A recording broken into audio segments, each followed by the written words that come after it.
Hey la famille, j'espère que vous allez super bien. Moi ça va. Un plaisir de vous retrouver sur cette capsule Lyrics.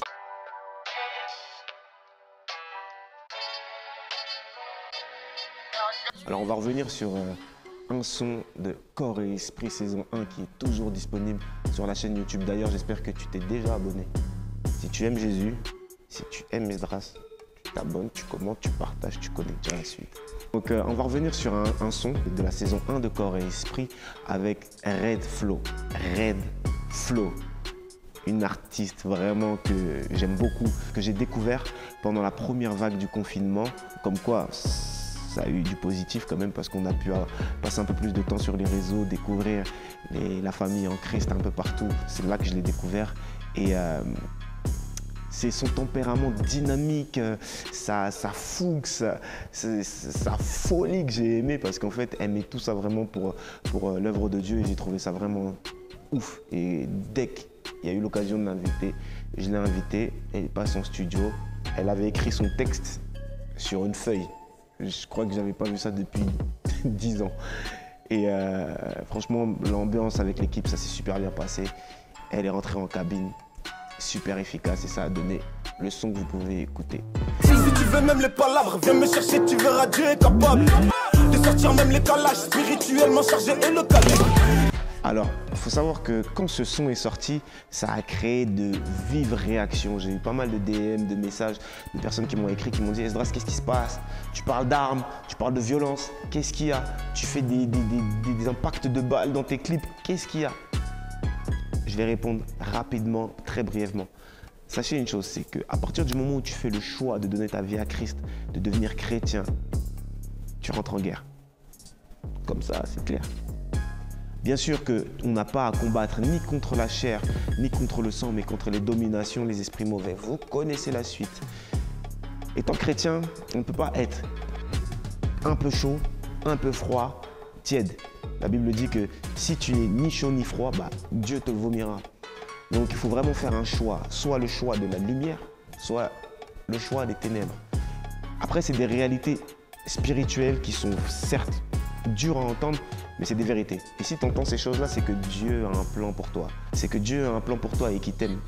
Entendre ces choses-là, c'est déjà le premier pas vers l'émancipation du système mondain là, qui nous tient un peu tous prisonniers, tu vois.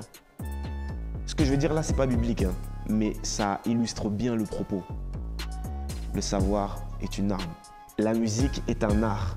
La musique, c'est un art. Du coup, ça nous permet de véhiculer des messages en s'adressant directement aux émotions, tu vois.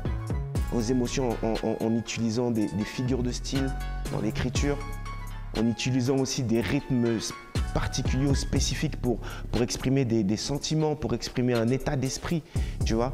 Et toutes ces choses-là, mis bout à bout, nous permettent en fait d'habiller le message et de vraiment, voilà, focus sur pas que le message écrit, mais aussi sur voilà, ce qu'il y a en dessous, en sous-bassement du message.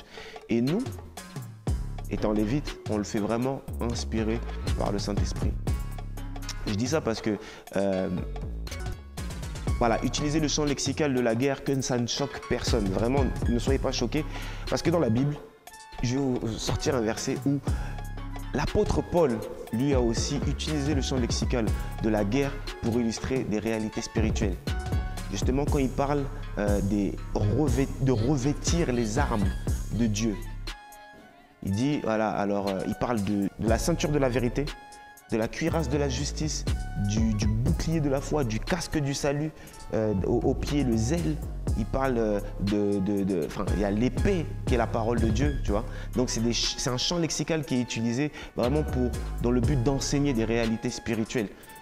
Et cette réalité spirituelle, c'est que voilà, faut qu'on soit armé, faut qu'on soit puissant, fortement enraciné en Christ, là d'où on trouve notre pouvoir, tu vois. Et il ne faut pas oublier un truc, c'est que l'apôtre Paul, quand il a écrit ces épîtres-là, ce verset-là, on était en pleine antiquité.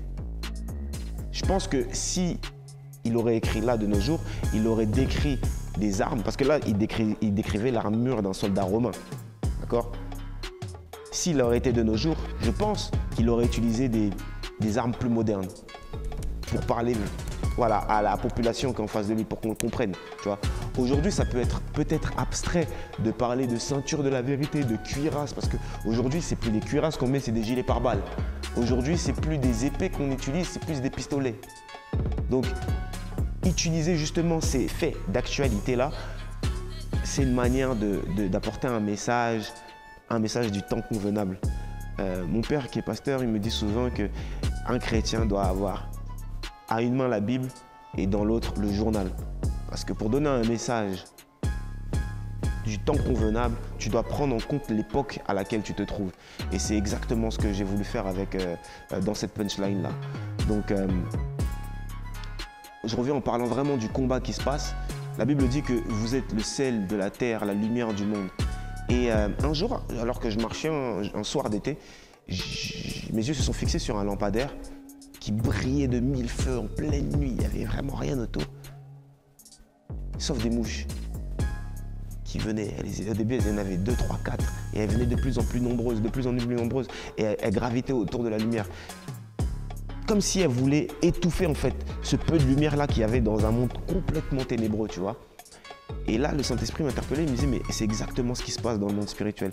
À partir du moment où tu brilles de ta lumière, tu commences à déranger. Et on t'envoie des mouches. Les mouches, c'est des haters, c'est des combats, c'est tout plein de choses qui vont faire en sorte qui vont essayer de faire que ta lumière brille de moins en moins. Alors, en gros, ce que dit cette punchline, c'est que j'ai ce statut privilégié d'être enfant de Dieu.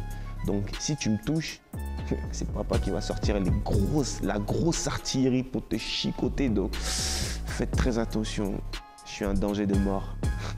Donc, c'est un peu ça l'idée. La capitale en France, c'est Paname. J'ai passé des malais comme salam. Au gars du ghetto, j'ai quitté Gotham. Entre et nous, y a le grand écart de Vandame. Paris est magique, tu connais. Alors moi, PSG forever, j'aime trop ma ville. Mais c'est important parce que la Bible nous dit de prier pour nos villes, pour le pays où on habite, parce que notre bonheur en dépend. Et Paris, c'est une ville que j'affectionne. Voilà, il y a pour ses bons et ses mauvais côtés. Et justement, je prie et je nous invite à prier pour que justement les bons côtés soient plus lourds que les mauvais, histoire qu'on vive dans un pays un peu plus digne quand même. Et dans cette punchline-là, ce que j'ai voulu dire, donc je dis la capitale en français, c'est Paname, voilà, je dis que j'ai dit bye-bye à mon ancienne vie en fait, parce que moi j'étais un de ces gars-là qui traînait beaucoup sur Paris, Châtelet, dans ces histoires de filles, fêtes, un petit peu de bagarre, etc. Et en fait, c'est ce que représente Gotham. Gotham, c'est une ville fictive où le mal règne. Et je pense que c'est une atmosphère qu'on retrouve beaucoup dans les cités, Gotham, où en fait on se vante d'être le plus gros voyou, de faire le plus de bêtises, d'être celui qui allait le moins loin à l'école, alors qu'en fait on se vante d'être caïd en fait.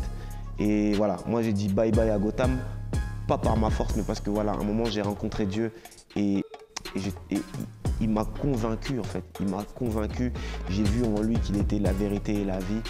Donc voilà, quand je parle du grand écart de Vandame, c'est vraiment ça, tu vois. Gotham maintenant c'est loin derrière moi et je retournerai jamais là-bas. Je retournerai jamais là-bas parce que ce que j'ai gagné en Christ, je pouvais même pas le concevoir à cette époque-là. Je pensais pas que Dieu pouvait prendre un gars comme moi et le bénir comme il me bénit aujourd'hui. Et il peut te bénir aussi. Même plus qu'il m'a béni aujourd'hui. Il te tend la main, il faut juste la prendre. Dieu t'appelle faut prendre la main On prend le contrôle du secteur comme un insecticide, aucun bruit c'est l'odeur du parfum louange qui se répand. C'était qui tu es le démon. Quand je parle d'insecticide, clairement je vise Belzébuth. Pour ceux qui ne savent pas, Belzébuth, le roi des mouches. Donc insecticide, il meurt. Donc voilà, on présente souvent la musique, la louange, l'adoration comme un parfum qui monte vers Dieu. Et moi, je crois vraiment très sincèrement que ce son, c'est un parfum agréable devant Dieu. Un parfum tellement agréable devant Dieu qu'en même temps, il tue les mouches. Tout à l'heure, je parlais des mouches qui gravitaient autour de la lumière. Tu vois. Donc nous, tu vois, cette musique-là, c'est un insecticide pour eux, mais aux yeux de Dieu, voilà, devant Dieu, c'est un parfum de bonne odeur. Donc voilà, vraiment que personne ne néglige votre talent. Et quand je dis personne, je parle de vous-même. Vous-même d'abord. Dieu a mis en vous cette lumière. Brillez. C'est tout. Alors, c'est comment la famille? Tu t'es toujours pas abonné? C'est comment? J'espère que vous avez été bénis par cette capsule. Le son, c'est comment, est toujours disponible. Corps et Esprit saison 1, toujours disponible sur ma chaîne YouTube. De toute façon, c'est la prochaine vidéo. Si c'est toujours pas fait, abonne-toi. On se retrouve bientôt pour le prochain épisode.